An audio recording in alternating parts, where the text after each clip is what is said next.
Brian Mwakalinga alikuwa kijana aliyependwa mjini Dar es Salaam, mwenye miaka 29, tajiri kupindukia, mwenye biashara kubwa za mitandaoni na magari yaliyong'aa kama dhahabu. Alikuwa na kila kitu: pesa, umaarufu na marafiki wanaompigia makofi kila alipoingia. Lakini ndani yake, moyo wake ulikuwa baridi, umejaa kiburi. Kila siku alikuwa akiamka na maneno yale yale: mimi ndiyo mfano wa mafanikio. Maskini hawajui kutumia akili zao. Siku moja, alipokuwa akipita mitaa ya Kariakoo, alimwona mama mzee akibeba ndoo ya maji kichwani. Alikuwa amechoka, lakini bado anatabasamu kwa kila mtu anayempita. Brian akacheka. Huyu mama anacheka nini wakati maisha yamemshinda? Angejua raha ya maisha ya pesa kama yangu. Marafiki zake waliokuwa naye kwenye gari la kifahari wakamjibu kwa kicheko, wewe bro, mwaga maji machafu dirishani, umwonyeshe klasi ya mjini. Brian akaona ni utani mzuri. Bila kufikiria akafungua kioo cha gari na kumwagia mama yule maji machafu. Mama akatetemeka kidogo, maji yakamgusa usoni. Aligeuka taratibu, macho yake yakakutana na macho ya Brian. Macho yaliyokuwa na fahari, lakini ndani yake kulikuwa na upweke usioonekana. Akukimbia.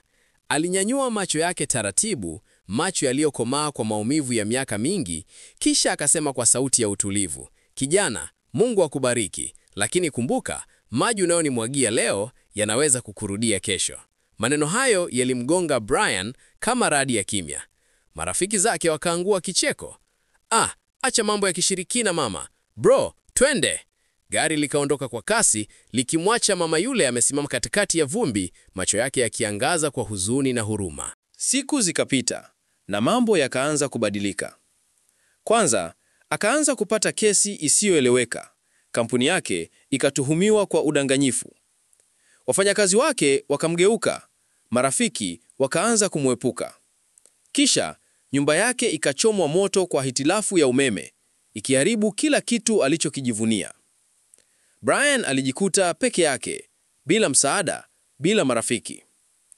Akiwa amechoka na amechafuka, alianza kutembea mitaani akitafuta msaada.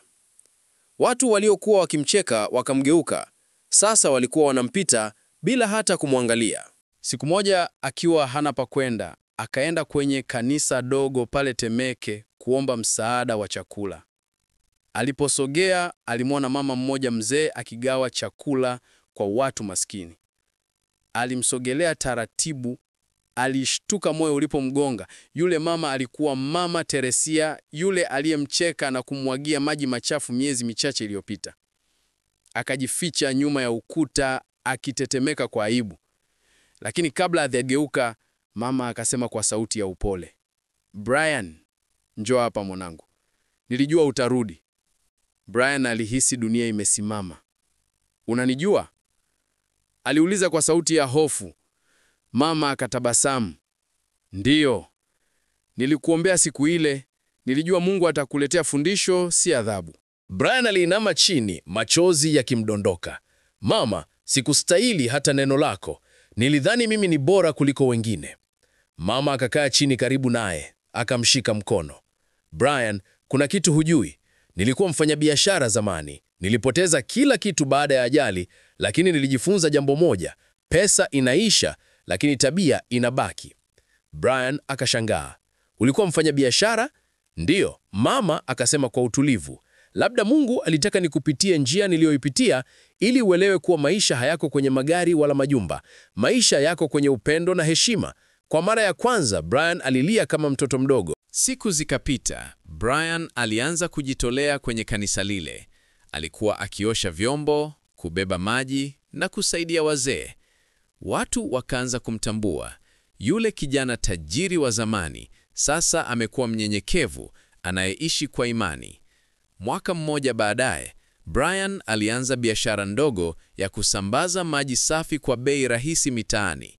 Alisema, maji haya ni kumbukumbu ya siku nilimwagia mtu maji machafu. Sasa nayatumia kuwabariki wengine.